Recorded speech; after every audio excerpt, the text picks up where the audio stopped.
Mr. Uday Sane has been a badminton national umpire since 1989, and he has been part of Asia International since 1999, part of Badminton World Federation Elite Panel since 2011, and some of the international level tournaments that he has been part of. If I may read out some: Asian Games 2010, Commonwealth Games 28, Pune, then 2010 Delhi, 2014 Glasgow, 2016 Olympics in Rio De Janeiro, All England Championship of 2015, Australian Open 2015, World Series Super Finals 2012, to name a few.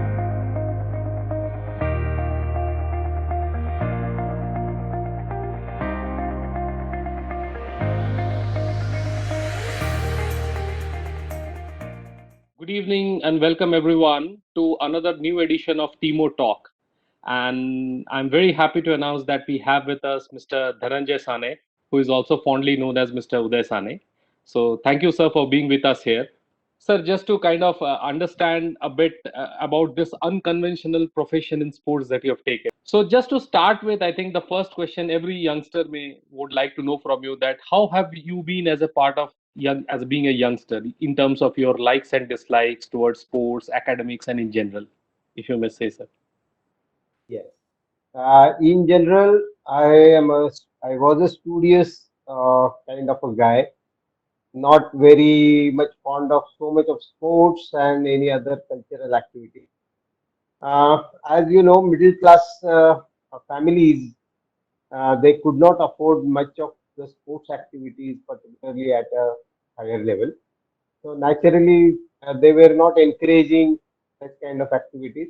But as a sports, we had our own way of doing it because near our school we had one small ground and we used to play small kabaddi and rangdi, whatever the local sports we could enjoy. So that was my schooling till sixth, seventh standard when was very much ill because of the typhoid, and then I had a setback. My health, uh, I had I was advised by doctors to, after my illness, they said, if you want to improve, you will have to go on the ground, and food is the only medicine for your improving health. So then slowly I decided to go for sports. I was more into little athletical kind of an activities initially, but more attracted to table tennis because the table tennis activity was very close to my house and it was suitable for my ninth standard, 10th standard because of all the studies. And after the studies, for some time, I could go and I could learn table tennis. So that was my beginning in sports actually. There I could learn a lot of sports, table tennis particularly. And then I was fascinated from playing activities, going to tournaments and all. So I was very happy. I was also improving my health. So my family background also they helped me go ahead. And then initially probably after my schooling days, it was in college where I continued playing table tennis. But my table tennis hall in my college was full.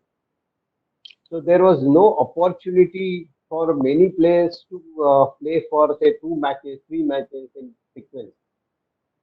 So then it was a very difficult time. Then the next door we had a badminton court, and that was empty. I said, why not to try badminton also? Because ultimately we you have to go for some sport. And table tennis, if I'm not getting that much opportunity, let us try it out. So few of our friends and we just decided to go for badminton. We started playing badminton in my college. So that was very helpful, and probably we got more time to spend a lot of time on sport. Okay. We learned a lot because of few of my friends. They were badminton players, and they could accommodate me as a partner for doubles or whatever. So that is how my interest also grew. I entered into badminton field. So Okay. full my 4 years of education of college, I played table tennis as well as badminton. Wow, wow, that's really great, sir. And just wanted to let all the viewers and listeners know that, sir, as Uday sir just mentioned, it's an absolutely normal childhood that everyone has. It's not something that you have to have a very gold-plated childhood to grow in life. So that again is a bit of inspiration for everyone. And so going forward, I think obviously the next question, obviously that I have is, of course, as a player, we can understand your interest. You have been a keen player of table tennis and badminton. But how did exactly the interest gradually started towards umpiring?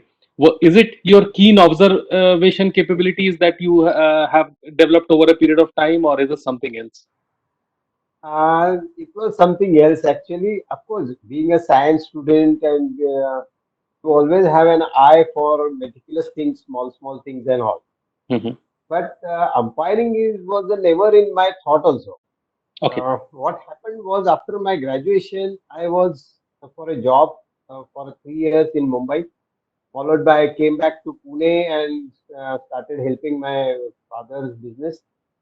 And there I got a lot of time free. So my old friends and all, we started again playing badminton at one court. Seven of our good friends, we decided to start one sports club that was called Okay. as Rainbow Sports Club. And we decided also to start some activities like training to the new guys, new upcoming boys, or coaching camps and organizing tournaments, events, whatever. So our first activity was coaching camp, and that was good for a month, summer holiday camp. Followed by we decided to go for a tournament. So for the tournament, of course, you need lot of permissions and all. So my friends, they were quite similar, means acquainted to all that formalities. So they decided "Ki we will do that, and you look after some financial raising funds and all because you are into business. So probably you know more people from business, so you collect funds. We will decide. We'll take care of all technical things." I said, "Okay, fine." So we seven of us we decided to start one tournament. And during that tournament, we had lot of entries. So many people they decided to pay and all. We had a nice entries. So the tournament started, and the initial hiccup was there were players, but there were no technical officials. There were no umpires. Mhm. So we being players, we know how to count the score and how to be there. So we decided, "Ki, okay, not a problem. People are not there, so we'll sit on the chair." So among seven people, out of seven, five of us, we decided to go on the chair.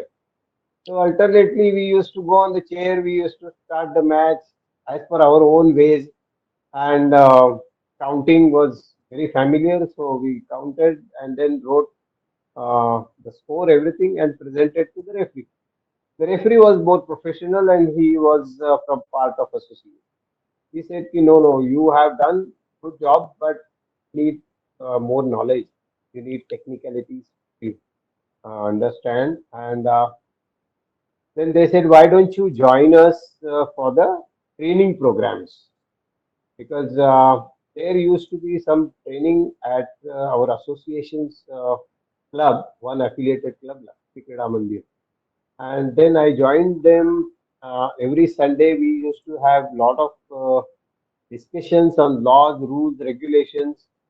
So it was for 2 hours every Sunday, and I started getting lot of information, knowledge, laws, rules, things, and I was fascinated. I said, yes, can be one area where I can do or I can be remain in touch with this sport because Okay. uh, probably with the age you cannot do perform well at open tournament, but this is the way you can be into sport again. That is Exactly. how started umpiring. Okay, great. So, sir, what I understand, like one thing is that you have a very keen observation, as you said, like you had paid very keen attention to details. And also another thing which I can understand based on the discussion that we just had, that you were very management oriented, have good organizational skills, which helped you to organize tournaments. And then you approached being a umpire in a very scientific manner to start knowing the technicalities of the game. So Yes. that can definitely be eye opener and inspiring for today's youth who want to kind of go in such lines. So I think that's really very helpful to understand, sir. So on this line only, if I may add to it, let's say for today's youngsters and the younger generation who wants to may pursue a career around these lines in any field, being an umpire. So, especially if we talk about badminton in particular, maybe I know that things may not be that structured. I think during the late 80s and early 90s when you were part of, when you started your journey. But how the current options are available for a youngster who may strive to be an umpire at an initial national level and international level, sir? Initially, as I informed you about it, that how my umpiring career started. That was my own event. That is our own tournament. We had to manage and we had to complete it. Hmm. But that made us aware of so many new things in umpiring. I was not aware of so many technicalities. So there are definitely technicalities, laws, rules, regulations decided by the World Federation, and those laws, rules, regulations need to be observed for a fair play. Now, it is not only a fair play or you are an observer from outside, but you are a controller basically. Mhm. So, understanding the role of controlling, also a role of presenter in front of people, also acting as a fair person, not to be giving any advantage or disadvantage to the side. So that the role has got lots of so many dimensions. Uh, in earlier time of my umpiring, it was not very professional one, nor my association, nor the state federation, nor the national federation also were very clear about it. There was umpiring section, umpire technical officials available, but they were very few, and it was not as organized as today. Now there are a lot of opportunities, being that the number of tournaments are growing up, number of players are growing up because of the present situation in badminton in India is really growing leaps and bounds. Players are performing very well at international level, so people are getting fascinated with the sport. Uh, that requires now a lot of technical officials to organize tournaments at various levels. So, right from the taluka level or district level, you need to have these kind of people who will organize the things in a specific manner or a Okay. design structure. So, at taluka level also now you will see there are people who are interested now. So taluka level followed by district level, followed by state level, followed by national level. Further ahead, you can now go to Asia level, that is our continental level. Mhm. From continental level, you can go to the world level. So there are so many steps, and each step you learn a lot. Step you need to have some 2 to 3 years experience, and then you really can eat the fruits of the technical official uh, section. What happens is it's not the only technical things. Rather, you learn a lot of human behavior. Human behavior is very important in umpiring because you understand the player's psychology slowly. Once you are on the court, try to know how the players are behaving, whether they are really sporty or they want to take some disadvantages or uh, they are doing mistakes intentionally or non-intentionally. Okay. So there is how you learn a lot about not only human behavior but also to manage the entire show because it's a one match and that match is in front of people. So people should not be under wrong impression that what the score, which score is they don't know, or who is bleeding, who is trailing. or there should not be an impact on your umpiring of because of some local supporters or local comments from outside. So, so many things which do happen on court, and that counts, that gives you a lot of confidence, and that is how umpiring is a really a good field to come into. Yes, sir. You learn a lot. Okay. Got it, sir. I think this, I would like to ask a bit more about it because this topic really sounds very interesting. So, Yes. just to understand, like you must have started your career with officiating domestic level match, initially maybe state level tournaments, then maybe national level tournaments. So, when you took the big giant leap for that international level, maybe whatever year it was. So, how was that experience when you first started officiating international tournaments? Um, if you would like to say a little bit about that.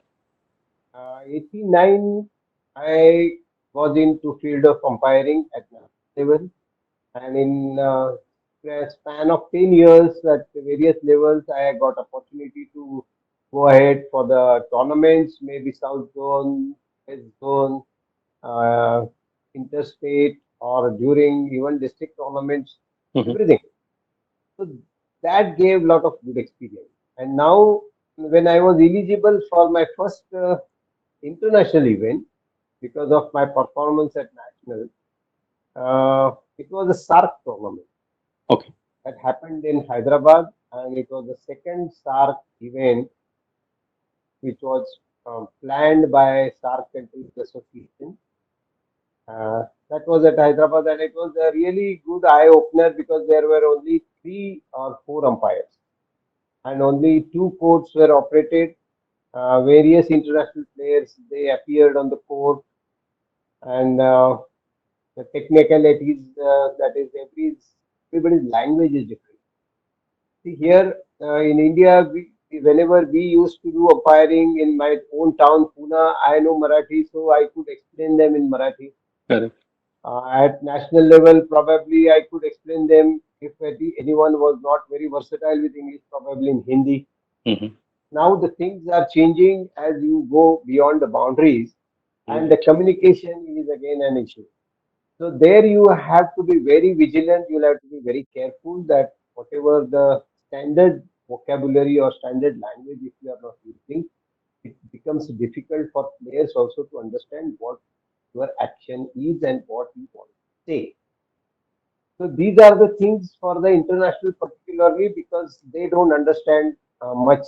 Many times the Malaysians and even Sri Lanka players, they don't know much of English. Few of them do understand, but everybody will not.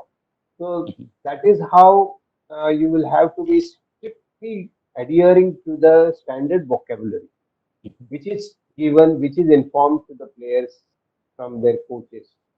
But the players' behavior, it is like deaf and dumb people also can communicate. Mhm. So you need to learn that language also because you have to ultimately communicate what you want to. Effective communication, that is the greatest thing which happens, Mhm. and it has to be in a very short time.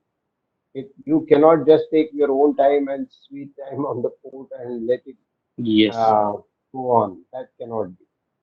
So Okay. that is how you learn a lot. Okay, okay. So I think one more important facet that came out of this discussion is the role of communication.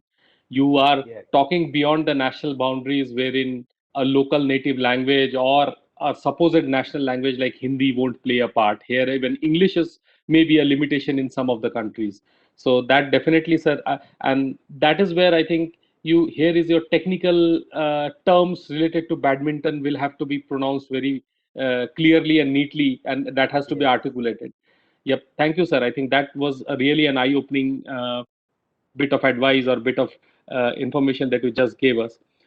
On similar lines, sir, I think just wanted to know. I think you may have seen many career-defining moments. Some of the major in Olympics or maybe in Asian Game, in Commonwealth Games. Any particular event or a particular moment that you want to recount with us or discuss with us that you like, maybe of any Indian player or any international player? There are plenty situations they definitely happen during the court on the match. What happens is every tournament is a new.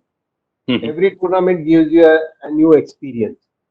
Of course, at the international level, players are every player will be having all similar qualities of a player. He will be all good skills they may be having. The difference is the psychology. So they whatever the things I always felt that there was a verb in our training program by Neil Cameroon Mhm. that was everything happens between the rallies. Nothing happened during the rally.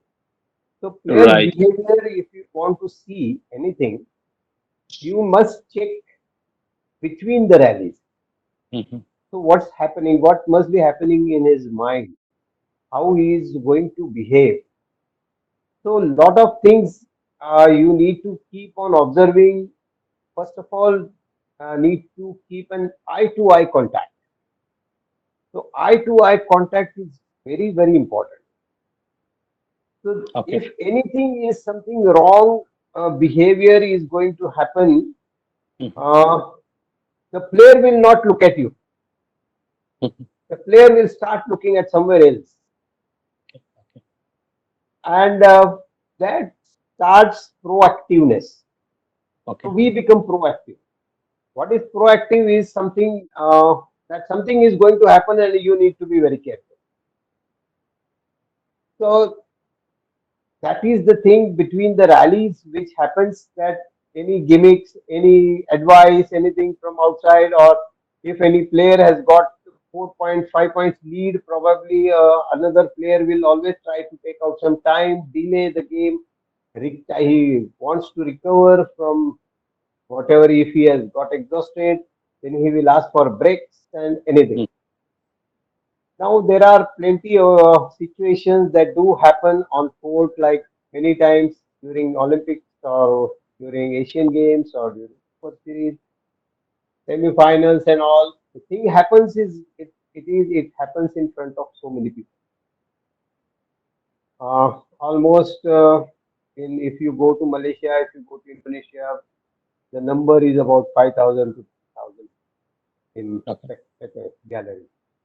Everybody is aware of laws, rules, because it is the game of their country, it is the sport of their country. So that is how the situation changes from country to country. And if you are in such a badminton fanatic country, probably your decision making makes a lot of Absolutely. important.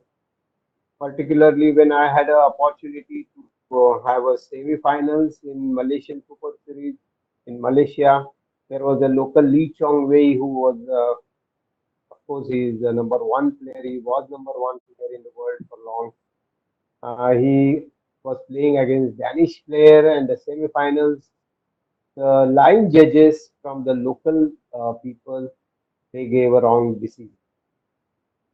Fortunately, we have a weapon of overruling, Okay. but that overruling has to be done in a shortest time, immediate as soon as the decision from the line judge comes in. Otherwise, if you delay on the court, if you are taking that kind of a time to all ambiguity starts, and then people will not accept it. Got Today it. now the IRS scheme has come, and you can take help of the IRS, a slow motion and everything. But those days it was not available. So I decided to overrule the line judge, and then I favored it against the Malaysia local guy. That was criticized, but later when it was seen in the slow motion, then they accepted. No, no, the umpire gave it very correct. It was the decision of umpire, and it was correct. So they appreciated also later, even on the TV, television network and all. Mhm. But these things do happen at international level and everywhere. Probably you need to take care. You need to be very Absolutely. vigilant. Okay. Yep. I think one which very important catchphrase that I'm going to take from here is that most of the things, or I would say everything, happened in between the rallies rather than during the rallies. So that is something that is, this statement is going to stick with me throughout. And another which very important incident that you just mentioned, that it becomes very imperative for the umpire to keep a very calm and composed head, because in especially in badminton fanatic countries wherein you get a lot of local support and the local champion is playing against maybe some overseas player, so definitely, if any Correct. decision goes against them, it is heavily criticized. The way we see in cricket also in different countries. So the way tournaments are being played. So I think that definitely calls for a lot of patience, having a keen acumen, observation skills, and all. So thank you very much, sir, for So giving this all these things definitely come into your life also. right. Automatically, your entire looking at the people, looking at the scenario, it keeps on changing. Automatically, you Yes. become more mature. Absolutely, sir. Of course, this comes with an experience. You cannot write from day one. You cannot be that vigilant. Of course, over a period of time, this grows. So Yes. that's really great to understand, sir. Now, slightly changing gears and talking about little bit about the kind of association structure we have in India. So, like, I'll make a very simple statement, which have I have understood based on multiple news that I have read. That of course the player and management do have a love-hate kind of a relationship with the association. Sometimes they do some association rallies behind a player. Sometimes player is not getting the requisite kind of support. So it's like both ways. So, sir, especially if you can explain the structure of association in India in terms of how the country level, then state level, then maybe local tier two, tier three level, how this entire thing works, sir. Here in India, there are two levels. One Okay. is the government level, Mhm. and another is the private sector, that is association. So the association section is affiliated to government or registered with government. They are autonomous. They Okay. have their own constitution, bylaws, rules, regulations. Whereas government in general has to look after the welfare of the population, Mhm. give facilities or make facilities, capital investments and all. So government plays a much bigger role in terms of providing the capital structure Mhm. or finance or the support.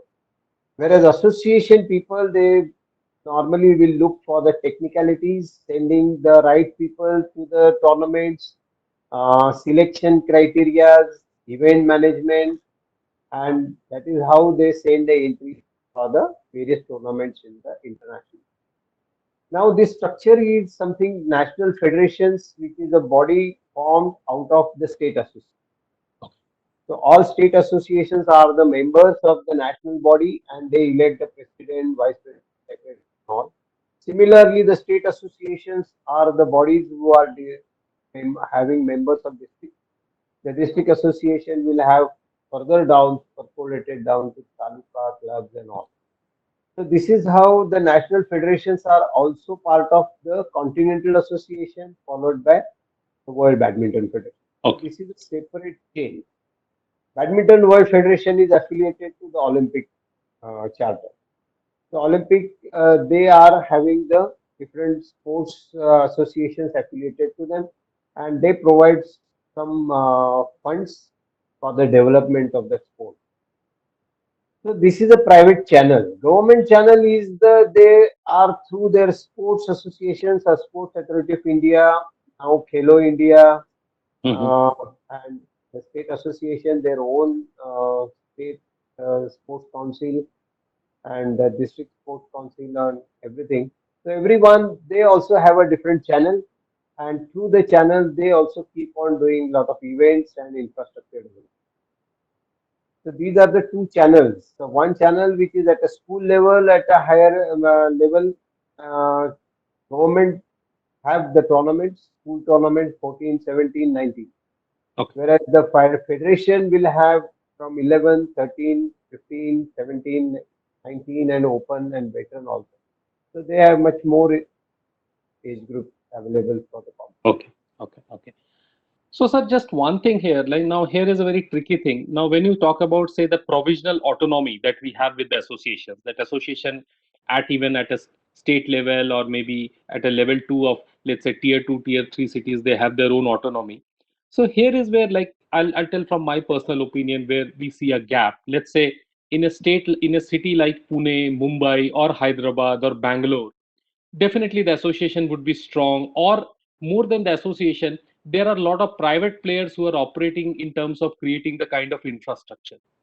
But if we slightly go a level down, especially for the far-flung small towns, let's say like Aurangabad or Nagpur or maybe Chittor or maybe say, I mean, small towns, there again, if the association is not proactive in terms of providing the requisite infrastructure, and private player also, because of lack of commercial interest, they may not put their infrastructure out there. So sir, how do you see this entire thing coming together in terms of growing people or grooming talent from these smaller cities or smaller towns? Initially, I feel government has a big role in Mhm, having structure available at smaller towns. If I'm speaking about my own state, Maharashtra, probably Andhra Pradesh, and few of the other states like Kerala, Karnataka, mhm. every state will have their own way of sports authority of their own state. Right. And that sports authority of own state have some funds, and they probably are into for last 5 years, what 10 years we have seen that every district will have a stadium, Mhm, multi-sport stadium, and these multi-sport stadiums are now under their own control, but they are the facility available by made by the government. Secondly, I feel though they are having some infrastructure at tier two, tier three having, I feel there is a very less opportunity available for in terms of infrastructure, and that deprives the local their player to go through so many things, and they cannot improve on this particular mhm. sport. Uh, Structurally, government should improve more because the population what we have seen is 140 crores, and that 140 crores probably everyone doesn't get that opportunity. So Yes. enough infrastructure for the number what we are talking about is not available. Absolutely, sir. So And I think everywhere we talk the same thing, that out of 135 crore people, we barely have a handful of Olympic medals, or we barely have a handful of medals in the world championships. So that also has, like, just a little bit about Timo sports, wherein we holistically try to bring a sports culture, of course, in multiple pockets. So just one question, I think, especially for parents who are watching this, for their who have kids in the age group of maybe 5 to 15, or any generic age group, what is your advice to them in terms of they can nurture that sports culture within their kids and all? What is your advice to them in particular? uh, actually, sport is a section which helps anybody's overall growth. So it has to be practiced. Every person should be a participant of some sport Mhm. because that gives him not only a good health but a good mind. Because everyone cannot be a winner. He Right. is a part of the society, and one has to be the winner, one has to be the loser. So the person who is losing at some end probably accepts so many things. Their overall attitude or looking at the entire society as such. It is always a good habit to have a good sporting hobby in your own career because that keeps your attention little away from your routine, and every day you are having so many burdens, taxes, not only in terms of money, but it is every day whatever the job you are doing, you are exactly very tense in all those situations. So when you go to the sport, just you everything just forget. You Absolutely. forget and you try to get involved into the sport. So that's a de-stressing every day. So and that is very important. So participating events, participating into sports is must. everybody must try to go into some sport is very, very important, I feel, because I have been benefited through sports, not only for my health, but overall development, even into Hmm. my business. Because I look into it as a today my I am into the sports infrastructure developer. I am into because of so much of movement in the world. I watched, I have seen, I have experienced the infrastructure what they have, and I felt why can't we also have a similar structure in our country?